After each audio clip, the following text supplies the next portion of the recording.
There's been a lot of debate about whether the U.S.-Iran conflict meets the Church's requirements for a just war. And Pope Leo condemns the death penalty. Professor of Theology at Catholic University, Dr. Chad Pecknold, is here with analysis. And how has political polarization affected U.S. churches? Social scientist and author of The Vanishing Church, Dr. Ryan Burge, tells us. And the persecution of Christians is rampant across Africa, while Christian communities in the Middle East are caught in the crossfire. Father Benedict Kiely, founder of the Nazarene.org organization, is here with an update. The World Over begins right now.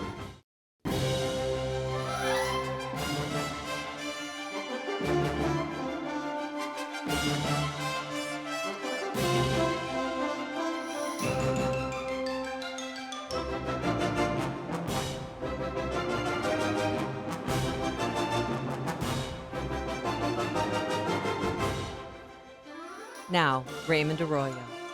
A warm welcome to all of you joining us in the United States and the world over as we celebrate our 30th year. We've got a great show for you this evening. If you'd like to comment, send me an X post. I'm at Raymond Arroyo and at Arroyo Grande Show on YouTube. Louisiana is marking the 5th annual St. Joseph the Worker Day this Friday, May 1st. And this year, the state of Wisconsin has officially joined as the second state nationally to formally observe the feast. Louisiana Governor Jeff Landry is calling on families, businesses, churches, and civic organizations across both states to do something simple on Friday: thank a worker. The observance is rooted in Pope Pius XII's 1955 Feast of St. Joseph the Worker, which honors everyone from teachers to first responders to farmers to news broadcasters and moms, whom organizers call the most important vocation of all. The special day is a nonpartisan grassroots effort that you can find more information on at stjosephtheworker.com. The U.S.-Iran-Israel conflict rages on. Pope Leo and several bishops have called the conflict unjust and pleaded for peace. Does this war qualify as a just one? And now the U.S. Justice Department has moved to reinstate federal executions, including by firing squad, while the Pope is condemning the death penalty. What do church doctrine and history demand? For that, I'm joined by Professor of Systematic Theology at the Catholic University of America, Dr. Chad Pecknold. Chad, thank you for being here. Before we get into the current conflict, I want to go back to the tradition itself, from St. Augustine in the 5th century to St. Thomas in the 13th century to the present. For our viewers who may be hearing that term just war thrown around, I want to show them what the Catechism of the Catholic Church says exactly. This is it. This is Catechism 2309. It says, the strict conditions for legitimate defense by military force require rigorous consideration. The gravity of such a decision makes it subject to rigorous conditions of moral legitimacy. At one and the same time, 1, the damage inflicted by the aggressor on the nation or community of nations must be lasting, grave, and certain. 2, all other means of putting an end of it, or to it rather, must be shown to be impractical or ineffective. 3, there must be serious prospects of success. And 4, the use of arms must not produce evils or disorders graver than the evil to be eliminated. The power of modern means of destruction weighs very heavily in evaluating this condition. End quote. Chad, those 4 strict conditions must be weighed and considered by state actors and their leaders, not ultimately churchmen. How should they consider it? How should the church, where does the church leaders' competency end and those who are elected in these various states begin? I mean, it's a good question. In a sense, the church's competency is to present the principles to the temporal authority. The politician has the actual prudential, what Thomas Aquinas would call the regnative prudence, the prudence which goes with the king. The prudence which goes with the king is he is the one who decides, but the church has this duty to inform and to instruct. And of course, the Pope is right to instruct the state on the conditions of just war. Unfortunately, the Holy Father didn't do that, actually. You've read the Catechism 1209, which is very, very good. But the Holy Father just gave a vague sort of anti-war sentiment, which wasn't actually, in my view, very useful for a statesman. Even a Christian statesman needs actually instruction. So it wasn't that the Pope was offering instruction. It wasn't that he was trying to deprive the president of his legitimate prudential authority. It was that there wasn't really a concrete analysis of any of these conditions. Well, now, look, we've had quite a debate among Catholics and even outside the church on Operation Epic Fury in Iran. Our own Father Gerald Murray has argued that Iran's decades of documented terrorist activities and their pursuit of nuclear weapons constitute a serious present and imminent danger, and that the war, therefore, meets the just war criteria. Cardinal McElroy of D.C., on the other hand, has written in America Magazine that the fundamental stance of war is that war must be avoided, and that just war is secondary to that, Chad. Where do you come down on this, and does it matter which framing you begin with? Well, look, I mean, in prudential judgments, you're going to have disagreements, legitimate disagreements, even. Joseph Ratzinger, as cardinal, advised that we should not treat prudential matters as if they were matters of grave moral evil. And he put abortion and euthanasia as these intrinsic evils that are much, much higher in the moral evil category than, say, the death penalty or war. There, we're talking about things which are not intrinsically evil. So just war is not intrinsically evil. I mean, war is not intrinsically evil, and we should then use the just war principles to ensure that we are pursuing it in a way that is prudentially just. And here you're going to have moral theologians disagree. I'm with Father. I actually think all of the conditions of just war are met. 37 years of diplomatic efforts have come to nothing. And actually, you need to use force to bring people back to the table. So I think all the conditions are met, but it remains a prudential judgment, which belongs to the political authority, and that's the president and not the Pope.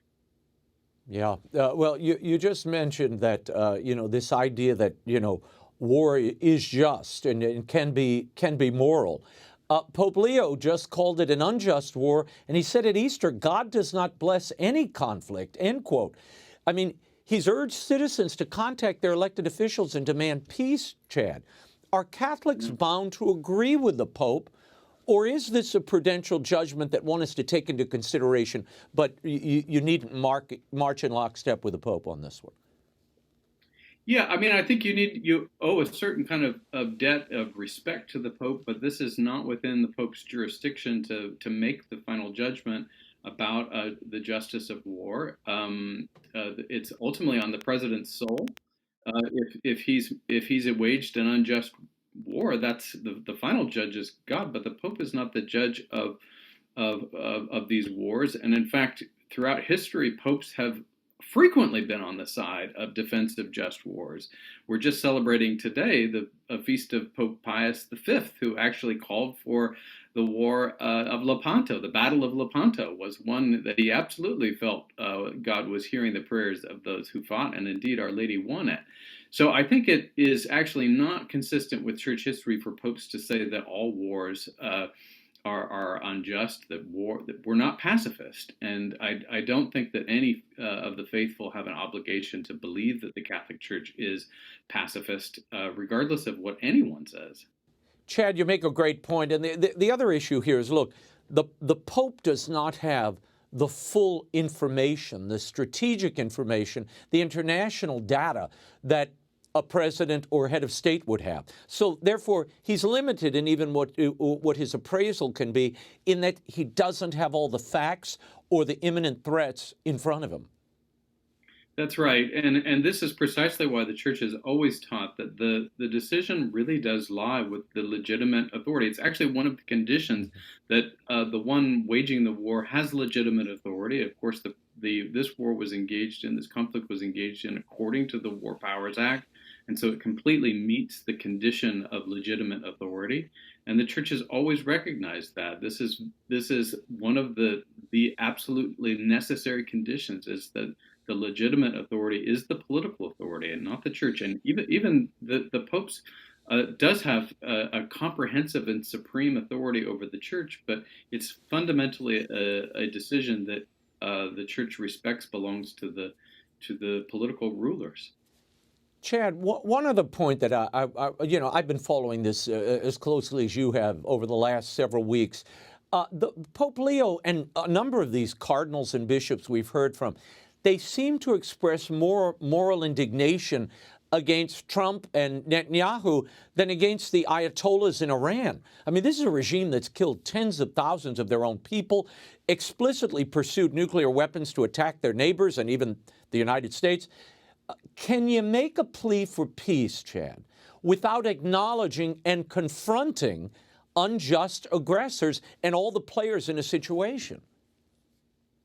Well, and it's just a fact that if Christians had not taken up arms for centuries and centuries, Europe would be Muslim. And so Christians have always taken up arms in defense of a Christian civilization. And so, if the Pope desires peace, and he should, if we want to say, blessed are the peacemakers, and we should, then we should actually understand St. Augustine's view of peace is the tranquility of order and the tranquility of right order. And Christianity is the right order of things, and you are going to sometimes need to use force to bring about order. This is actually one of the conditions of just war, is can you bring about a right order out of this conflict? And I think we can bring a better order out of it without having Islamic militants, crazy people, having nuclear weapons. I think we'll have a better order when they don't have nuclear arms or the capacity for it. I want to move on to the death penalty. This has come to the fore over the last week.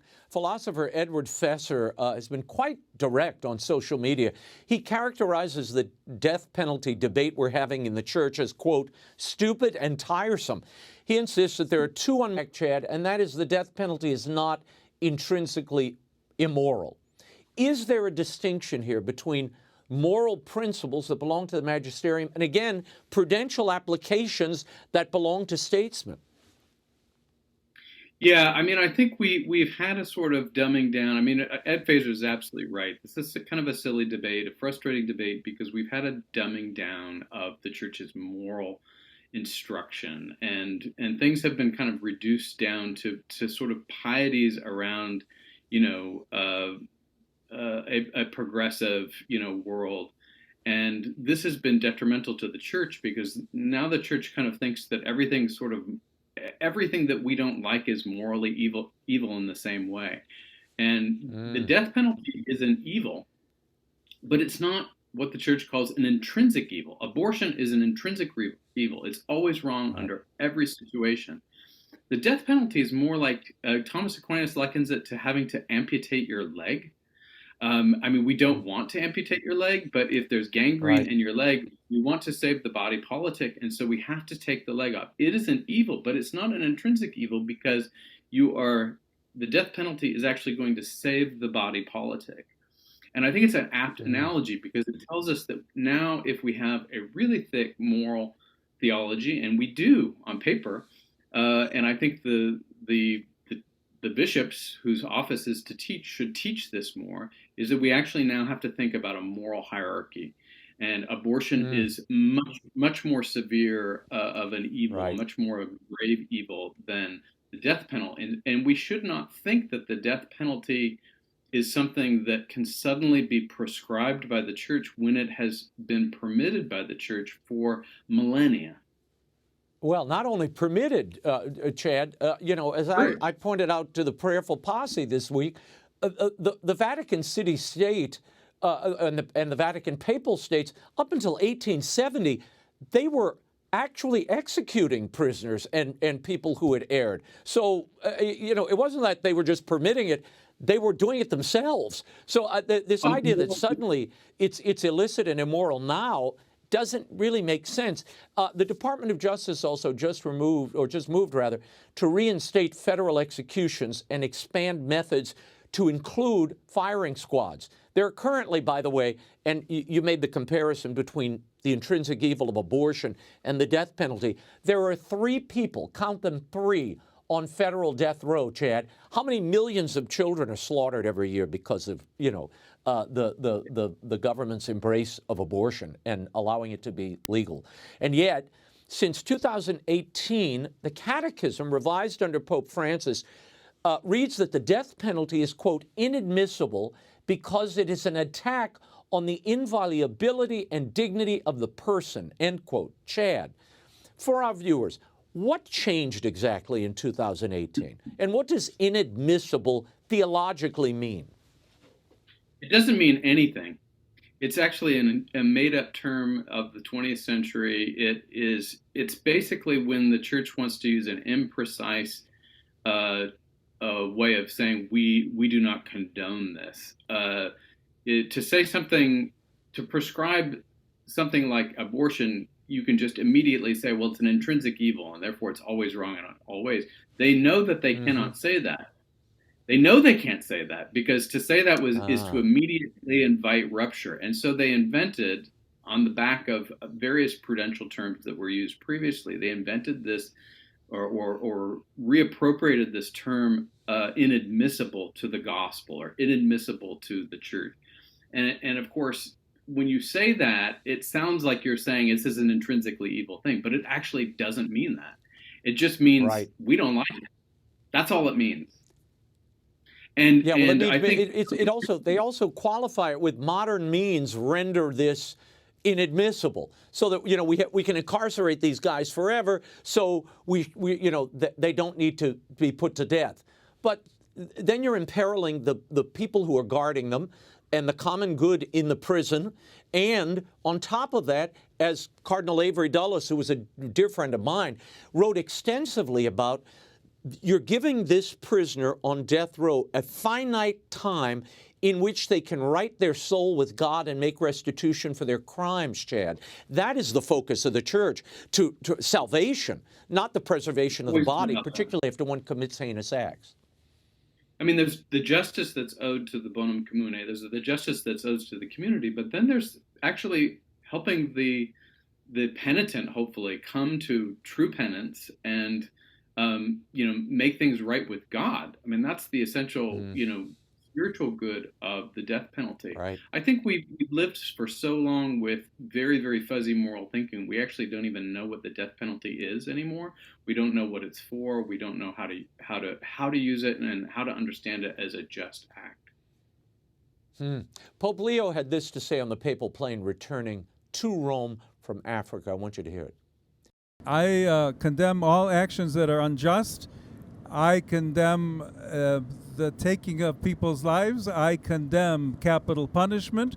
I believe that human life is to be respected and that all people from conception to natural birth, their lives should be respected and protected.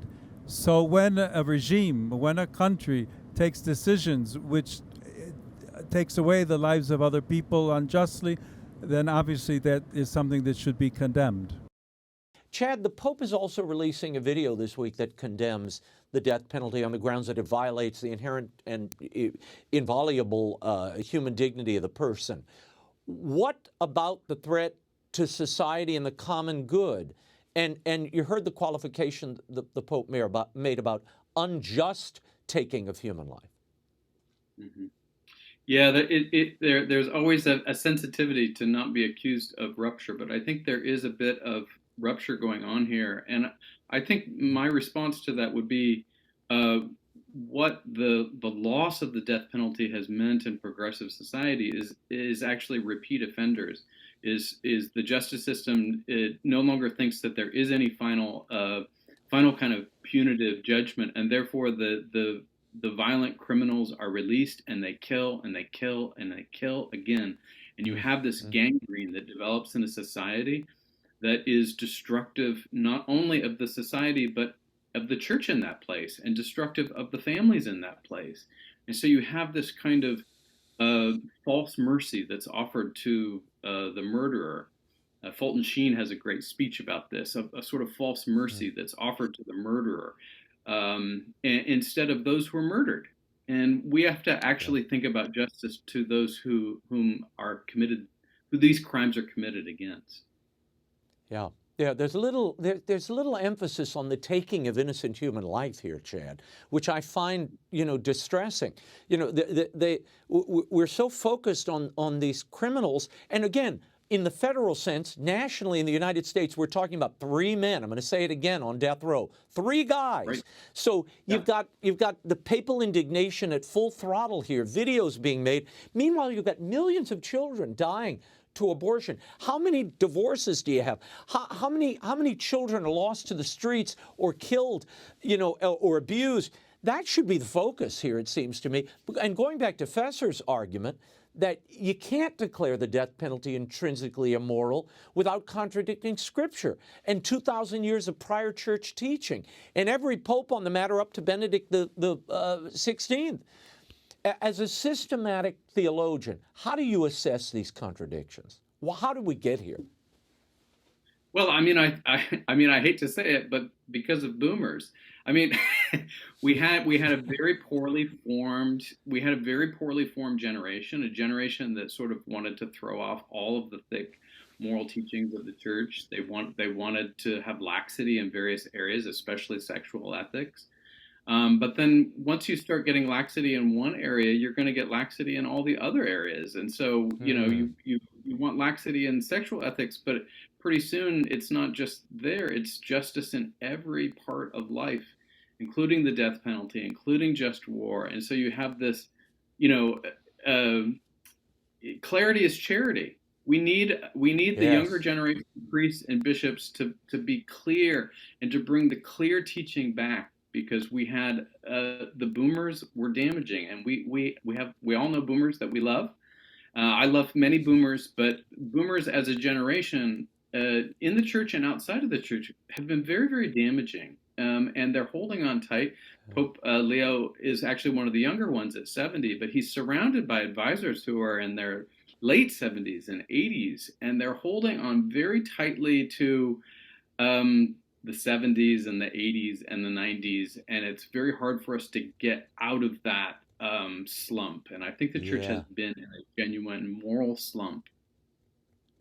Well, as you'll see in a future segment that we have coming up, the young church, the new church, is embracing and wanting to go back to the foundations. They want Aquinas, they want Justin Martyr, and we're giving them this kind of, guitar mass circa 1970 stuff that I grew up with, and it doesn't stick to the bones. And here's a good example. The Vatican just released an 80-page document, Chad, from 2 of its dicasteries, and they're urging Catholic families toward what they're calling ecological conversion. Now, we're in the middle of a war in the Middle East, a debate over the death penalty, crisis of faith in the West. The Holy See's guidance to family is to install rain gauges and make sure that they compost. What do you make of the priorities being offered here to the family, of all things? I'm sure there's a lot of parish homes that are actually very fastidious about recycling. There's an old I think it comes from Latin America, that when the Cold War ended in 89, 90, that all of the Marxists became environmentalists, and they have a term for it, watermelon, green on the outside and red on the inside. And I think there's something to this. I think the boomers absolutely, they saw the commercials in 1970 about the world ending, and that single flower that's going to be destroyed by one nuclear bomb. And they had a kind of environmental awakening in the 70s that they have not let go of. And it's almost metaphysical for the boomers. The environmentalism is like this thing that sits under all the other things. Like, yes, abortion's wrong, pornography's wrong, but underneath all of that is just the throwaway culture. It's all really just, those things are bad because we have an ecological crisis. And so the ecological crisis is the most fundamental thing for them, rather than a prudential concern about keeping our rivers clean. It's the most fundamental thing. It's more important than abortion. It's more important than just war. It's more important than death. Well, optically, it feels that way, I have to say, Chad. I mean, the Pope, he released a video earlier this week urging the end of the death penalty and saying he'll support efforts for its abolition. Then he released this video. I've got to show. I wasn't going to show this. I'm going to put it up. This is the Pope talking about urging people to pray that food is not wasted. Watch. Today, we recognize with sorrow that millions of brothers and sisters continue to suffer from hunger, while so many goods are wasted at our tables. Chad, your reaction. I mean, I guess this is part of your larger critique, which is that boomer mentality has sort of taken deep root in the church. And I think it's not compelling to the youth at all. I mean, I'm Gen Xer, and it's not compelling to Gen Xers. It's not compelling to millennials. It's certainly not compelling to Zoomers. So I think we have this massive generational divide that we're feeling very acutely right now. And I don't know if boomers are even capable of recognizing it. When they do, it's usually are trying to appeal to the youth on the left. But I don't even think it's compelling to the youth on the left. And finally, a disturbing story out of Washington, Chad. Emails obtained by Senator Chuck Grassley and reported this week revealed that the Biden administration Justice Department prosecutor intentionally targeted habited nuns for investigation after a 2021 Stop the Steal rally. One of them, the prosecutors, emailing, quote, "I'd like to prosecute any nun who still wears the head habit." Now, Chad, what does this tell us about the hostility towards traditional Catholicism that was entrenched within the Justice Department of an administration headed by a Catholic president? I mean, I think it's a perfect demonstration of the principle that liberalism began as an anti-Catholic political movement, and it's ended as an anti-Catholic political movement. I mean, the Biden years was this dark sort of end to the liberal world order, and I think it's not surprising that they are anti-Catholic, and I pray that they never have power again. Dr. Chad Pecknold, thank you so much for being here. We're going to leave it there. I love that line. Clarity is charity. I hope every bishop, pastor, father, mother hears that. Clarity is charity. Love it. Thank you for being here. Thank you for having me. Over the last 50 years, something has quietly but profoundly transformed the American religious landscape. Political polarization. It hasn't just divided our politics. It's hollowed out our houses of worship. But there is some great news in the latest data. Joining me to share what's happening is a professor at Washington University's Danforth Center on Religion and Politics, a social scientist and former pastor who's written a new book, The Vanishing Church: How the Hollowing Out of Moderate Congregations is Hurting Democracy, Faith, and Us. Please welcome Dr. Ryan Burge to the program. Ryan, thank you for being here. You start The Vanishing Church by talking about the 1980s when an evangelical in the pew was just as likely to be sitting next to a Democrat as a Republican. That seems almost unimaginable today. What happened, and when did the church stop being a place where it was normal to be able to coexist with people holding differing political views?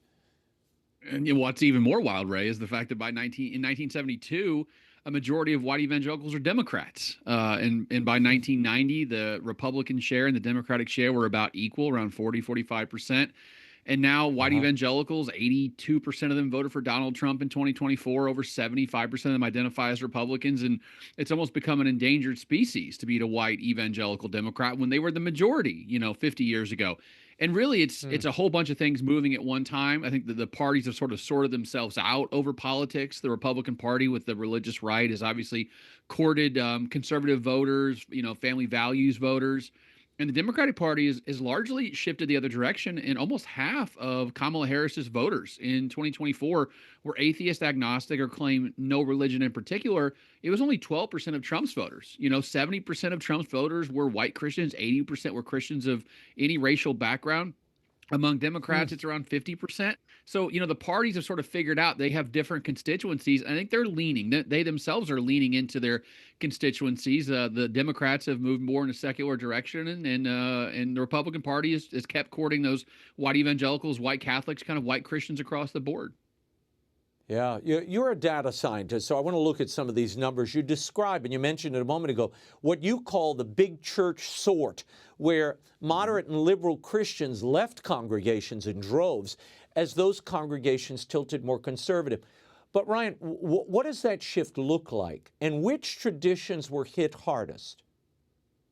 Yeah, so today, the strongest predictor of whether you're non-religious or not is your political ideology. Over 60% of Wow. people who identify as very liberal claim no religious affiliation. It's only 11% of people who identify as very conservative. We call that the God gap or the Pew gap. And really, the group that's been hurt the hardest by this are mainline Protestant Christians. These are Episcopalians, Methodists, Presbyterians, and Lutherans. I mean, this is a tradition that in 1958 was half of America. 52% of Americans identify as mainline Protestant. And now the mainline combined for less than 9% of America, and less than 2% of young American adults identify as mainline Protestant. So that denomination is probably going to go away. That tradition is going to be almost non-existent in America in the next 20 or 30 years. Also, the Catholic Church. I mean, the Catholic Church, numerically speaking, was around 26, 27% for a long time in American history. And now the most recent data puts it around 20 or 22%. That's in the last 15 years. They've lost about 5 percentage points. Yeah, there are a set of numbers in the Vanishing Church that I wanted to bring our viewers into our viewers' view here. You posted this graph on X recently. Among Catholic priests ordained in the late 1960s, post-Vatican II, 68% described their theology as progressive, and just 16% said conservative. Among priests ordained in the last few years, a whopping 84% call themselves conservative in their theology and just 2% progressive. Now, Ryan, you write that the priesthood will likely be almost completely homogenous within 30 years. How so, and what does this tell us, given all the other data you crunch, what does it tell us about the future for the Catholic Church, in America at least? Yeah, this might be the most dramatic data point in the entire book. Out of, the 30 or 40 graphs I put in there. I mean, the Catholic priesthood used to be fairly politically diverse and theologically diverse. You had progressives, you had moderates, you had conservatives, you had liberals, you had conservatives, politically speaking. And now the future of the Catholic priesthood is conservative, overwhelmingly conservative. Only 2% of priests ordained in America in the last 5 years describe themselves as progressive or liberal politically or theologically, and 80+% identify as conservative. I think it's showing you the kind of people that are being drawn to the priesthood in Catholicism now are overwhelmingly conservative and are only becoming more conservative as they work their way through seminary. And by the way, you also see this in a lot of evangelical traditions too, because for a lot of young people, they think of religion, whether it be, Catholicism, Protestant Christianity, even Judaism or Latter-day Saints, they see it as inherently conservative. So if you're going to go to seminary, you're going to seminary because you're a conservative person, both theologically speaking and politically speaking. And I think also part of that in the Catholic Church is the number of priests coming from outside the United States, Central and South America, and in Africa. A lot of those priests who come to America are already conservative in their theology and politics, and they're just bringing that with them when they come to the United States. So I think it's a combination of all those factors together. Ryan, I want to throw something at you. We had a guest earlier, Professor Chad Pecknold, who's at Catholic University. He's a theologian. And his take is that what we're experiencing now in a lot of these faiths, including and especially in Catholicism, he says it's almost the last gasp of the boomers, that, the theology, you say you've got the Pope out talking about composting and wasting less food and railing against the death penalty, when that's really not the focus of the newest adherents to the church, those coming in, and the new pastors and priests being ordained. So there's this concept called the zeal of the convert, which is that anyone who sort of comes into a religious tradition, whether it be Catholic, Protestant, Jewish, whatever it is, they really do believe this stuff. They're really committed to the faith, the theological precepts of the faith. They're much more likely to go to church on a regular basis. They're much more likely to read their Bible or study their Holy Scriptures. And you absolutely see that with Catholics, by the way. There are not that many Catholic converts in America. Let's be clear about that. 95% of Catholics in America are cradle Catholics, just 5% are converts. But of those converts, they are more likely to go to Mass than the cradle Catholics. They're more likely to vote conservative than those cradle Catholics. So I do think there's something about if you affirmatively join the church, you're doing doing that because you really do believe in the precepts of the church. I mean, to be honest with you, the average Catholic on social issues is fairly liberal. 60% of them favor abortion without restriction, and a majority are in favor of same-sex marriage. That's not the case with convert Catholics. So I think you see this kind of growing divide in Catholicism too, the cradle versus the converts, and I think they're really kind of two different sets of Catholic folks.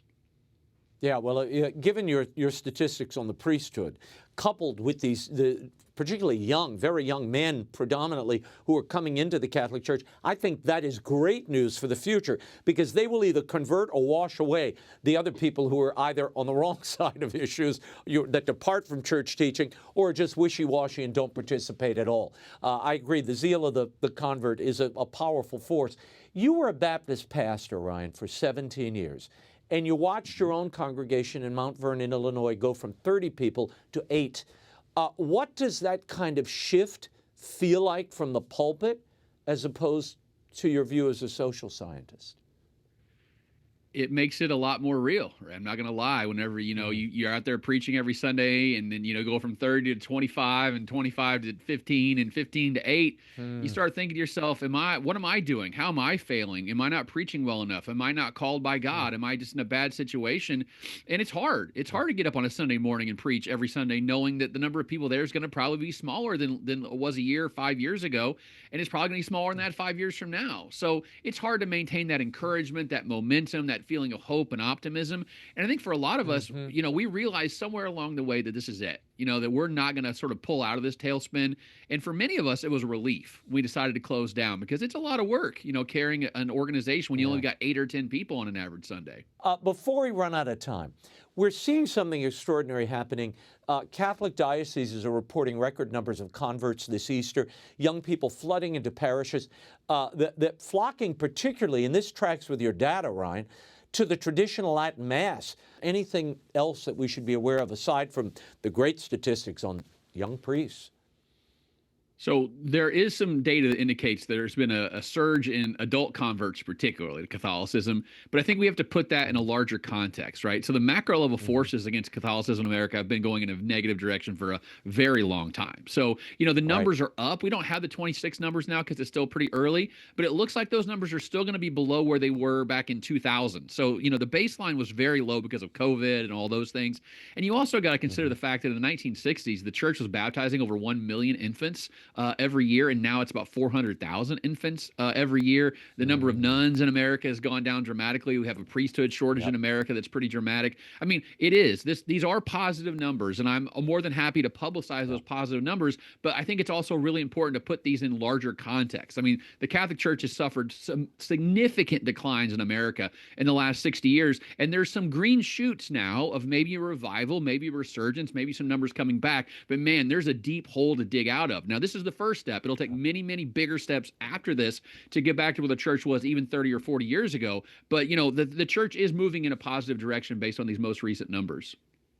Yeah, well, one hopes that the bishops and the priests can catch up to these young converts and the zeal that they're showing and the hunger they have for the ancient, lasting, true teachings that are above and far beyond partisan politics. Ryan, we will leave it there. The Vanishing Church by Dr. Ryan Burge is available at bookstores everywhere and online. Ryan, thank you for being here and for your great insights as always.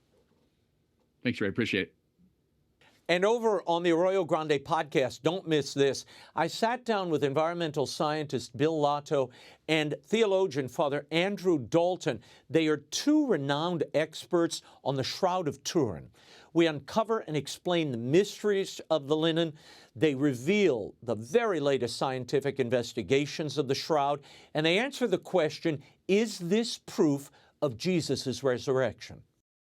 What exactly are we looking at when we see the shroud, Father? The cloth itself, I know, is of a particular herringbone twill, and it's linen, which was unusual for that time period.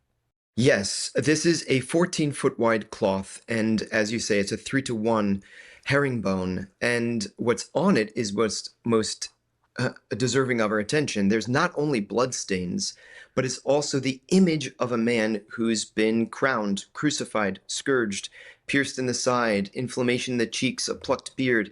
At every turn, we see that what is recorded on the cloth comports with what's written in the Gospels. And so many believe that it is the burial shroud of Jesus. The full Arroyo Grande episode featuring part 1 of my interview with Bill Lotto and Father Andrew Dalton on the Shroud of Turin is available on YouTube now at Arroyo Grande Show or wherever you get your podcasts, Spotify, Apple, and iHeart. We're in all those places. Be sure to subscribe so you never miss an Arroyo Grande show, and it's free. And of course, this Friday, be on the lookout for the latest installment of the Prayerful Posse. We will explore in depth the Pope's advocacy against the death penalty recently, what it means, and what Catholics are bound to believe. Go to Arroyo Grande Show on YouTube or wherever you get your podcasts. He's been speaking out on the plight of persecuted Christian communities all over the world. Now we're seeing ongoing violence against Christians in Africa and even more disruption to the Christian communities in the Middle East due to the U.S.-Iran war. Here to give us an update on all of that and much more, please welcome back to the program the founder of Nazarene.org, Father Benedict Kiely. Father, thank you for being here. It was 12 years ago on this show in 2014 that you announced the founding of Nazarene.org, named for Nazareth, the hometown of our Lord. You wanted to specifically draw the world's attention to a crisis most people ignore or would rather not think about, the systemic elimination of Christians from the lands where Christianity was born and from the African soil where it took such deep root. Father, after 12 years, does the world look any different to you now?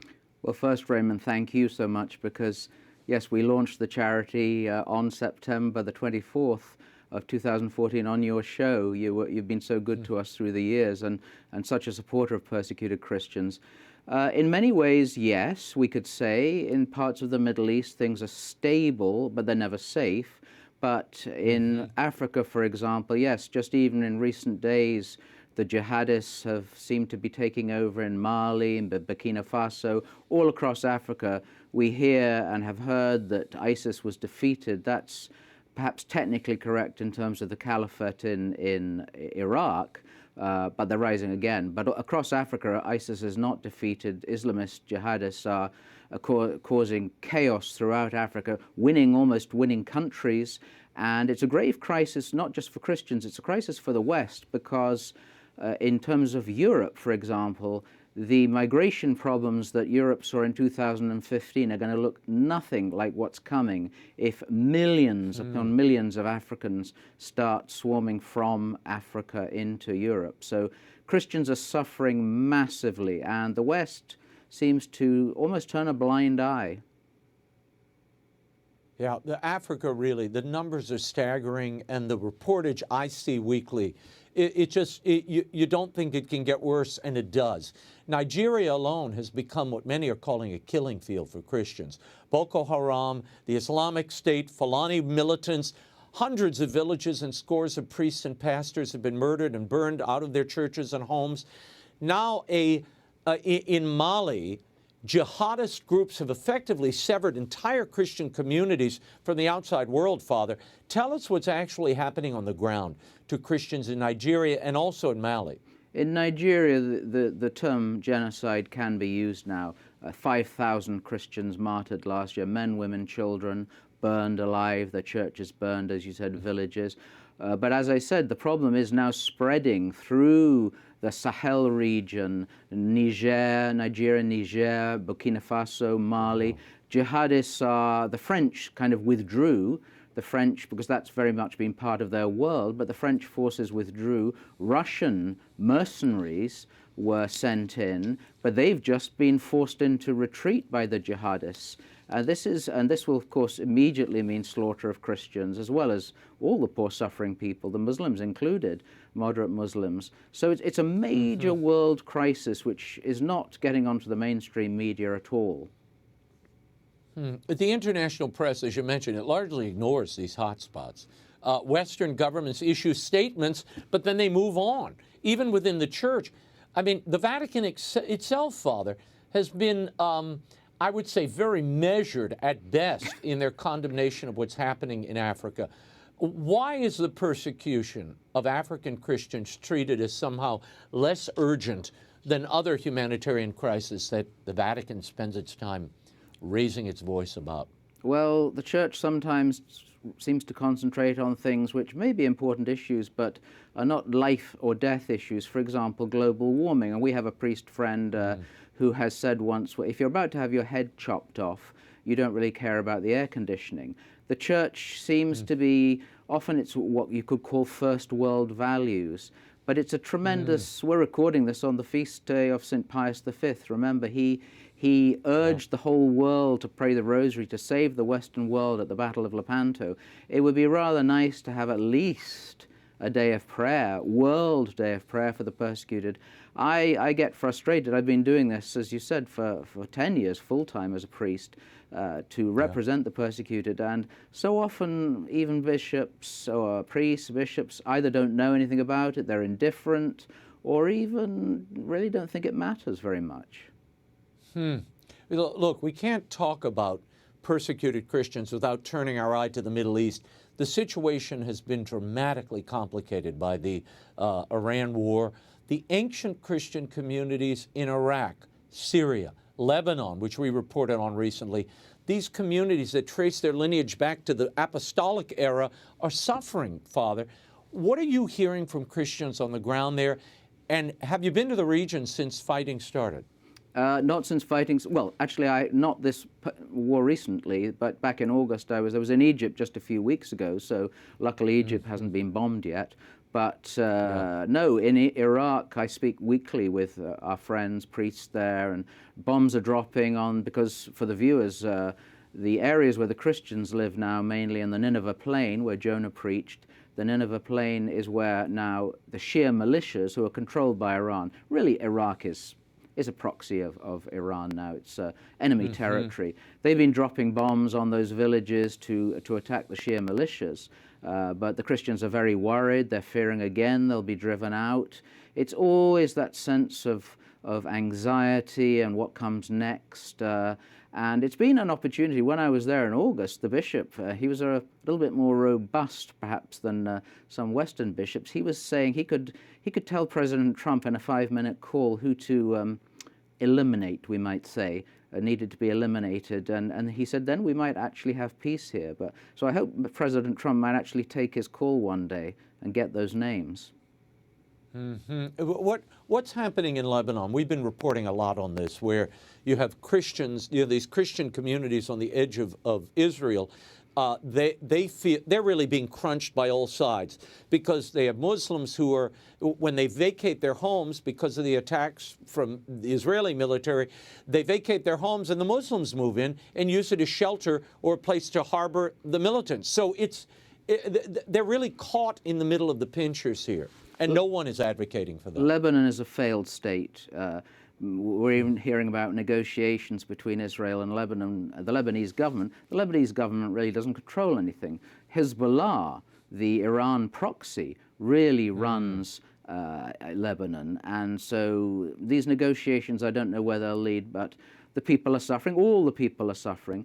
And many, if not all, but many Lebanese Christians want peace with Israel.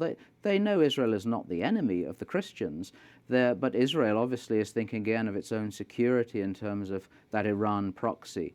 But the Christians are leaving. Once again, the Christian population is, the numbers are going down to at least, I think I've heard recently, maybe 29%. It used to be a very significant number of Christians. They're leaving because the economic situation is appalling, and yes, the danger. They think, well, we've just got to leave our home. Wow, no, it's so scary and sad. I need to shift gears a little bit and ask you, as a Catholic priest and as an Englishman, about a couple of stories happening. First off, what seemed like a diplomatic courtesy at the Vatican, Pope Leo received at the Vatican, Dame Sarah Malele. Now, she is the new Archbishop of Canterbury. Looking back in history to 1896, it was Pope Leo XIII who issued a declaration claiming that Anglican orders were absolutely null and utterly void. 129 years later, you have a woman holding the office of Archbishop of Canterbury. Pope Leo had this to say during their meeting. New problems have arisen in recent decades rendering the pathway to full communion more difficult to discern. Father, what do you make of that meeting? And despite Leo's strong message, do the optics of Malele there at the Vatican with cardinals making the sign of the cross after her blessing, does that override the message he issued? I come from Canterbury. I was a schoolboy in Canterbury. I've seen many times the chair of St. Augustine, which she now sits on. So there's if we're going to be as polite as possible, a certain incongruity with that. People got a little hot under the collar, I think, in the Twitter sphere about him meeting. That was a sort of, in a sense, a diplomatic thing. He met the woman who claims to be the Archbishop of Canterbury, who represents the Anglican Communion.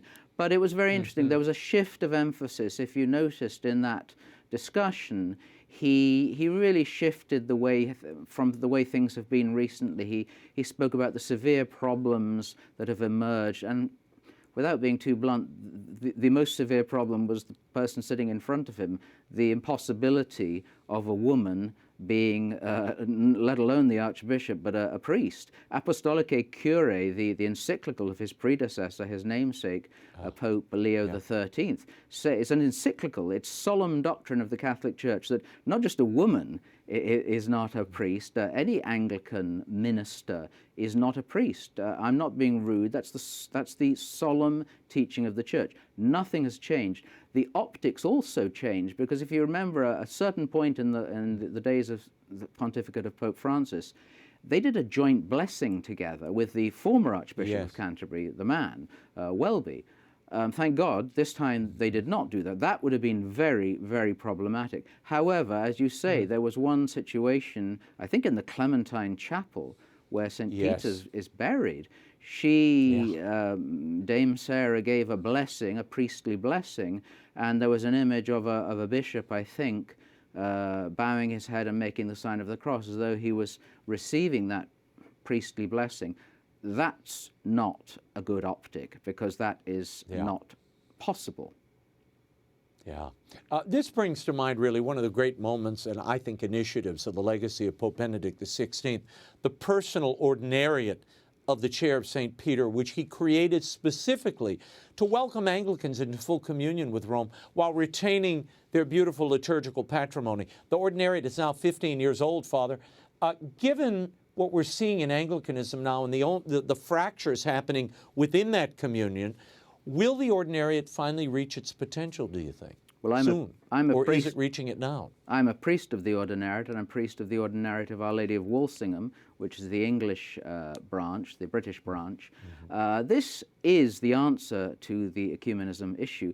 Pope Benedict, in a prophetic way, a truly prophetic way, gave this gift to the Church, but also to Anglicans who had long wanted some way of becoming Catholics. Most of the ordinariate priests are married priests. I was a Catholic priest first. I was an Anglican as a boy, which is how I got in.